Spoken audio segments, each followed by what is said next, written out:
केवल Noida twin tower ध्वंस नुहे आगरु मध्य भारत में बेआईन कोठार ध्वंस होइथिला। भारत में जदिओ ट्विन टावर भली एते बड़ अट्टालिका माटी रे मिसाइबारे प्रथम हेबो, किंतु पूर्वरु केरल रे बेआईन कोठा को भंगा जाइछि। दिने एई बिल्डिंग को नै मध्य होइथिला चर्चा। आज जेतेबेले ट्विन टावर भांगिबा को नै समस्तक मनरे उत्कंठा, सेतेबेले समस्ते एई बेआईन अट्टालिकार ना नेउछन्ति, जहा थिला संपूर्ण बेआईन निर्माण।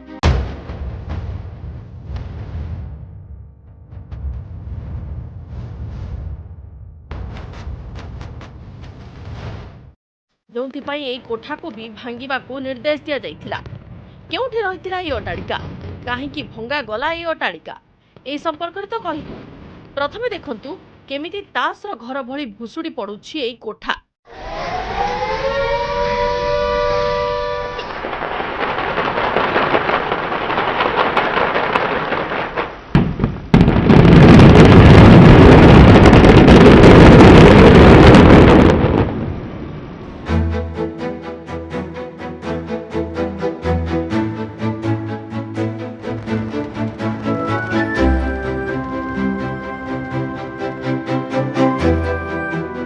चारिआडे खाली धुआं आउ धुआं।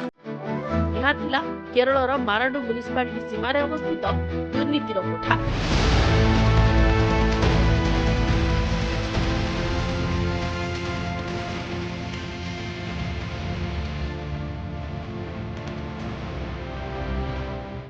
पांचटी फ्लाट कम्प्लेक्स नारे थिला उपकूलवर्ती अंचल नियम उल्लंघनर आरोप।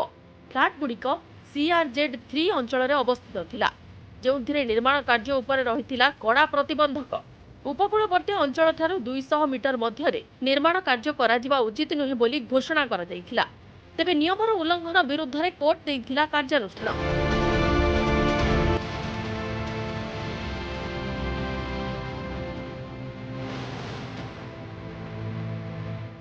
स्थानीय बासिंदा एवं फ्लाट बिल्डर माने मे 9, 2019 रे जारी करा जाइथिबा आदेश विरोध रे कोर्ट रे आवेदन मध्य करथिले, हेले याकू ग्रहण करिनथिले कोर्ट।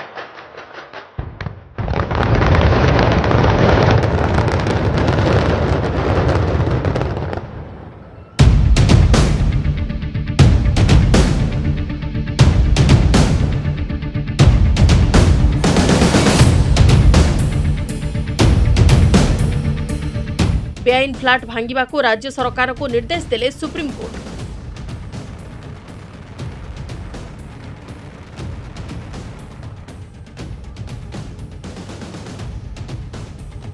सुप्रीम निर्देश पर आरंभ है भांगिबा प्रक्रिया।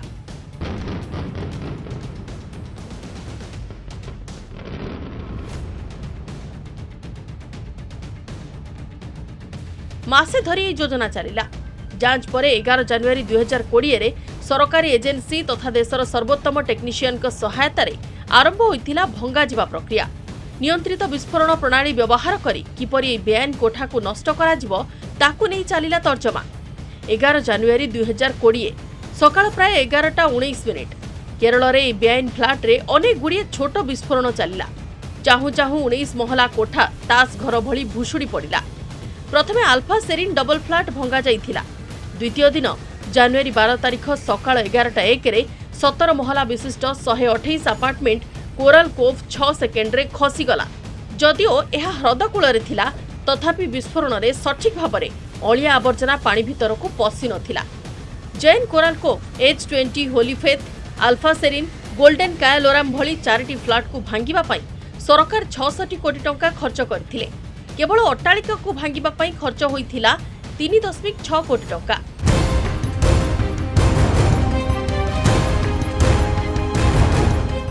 बाकी टंका प्रभावित बासिंदा को मध्यवर्तीकालीन रिलीफ भाव में प्रदान करा जाइथिला। प्रत्येक प्रभावित को रिलीफ टंका भाव में 25 लाख टंका मिलिथिला।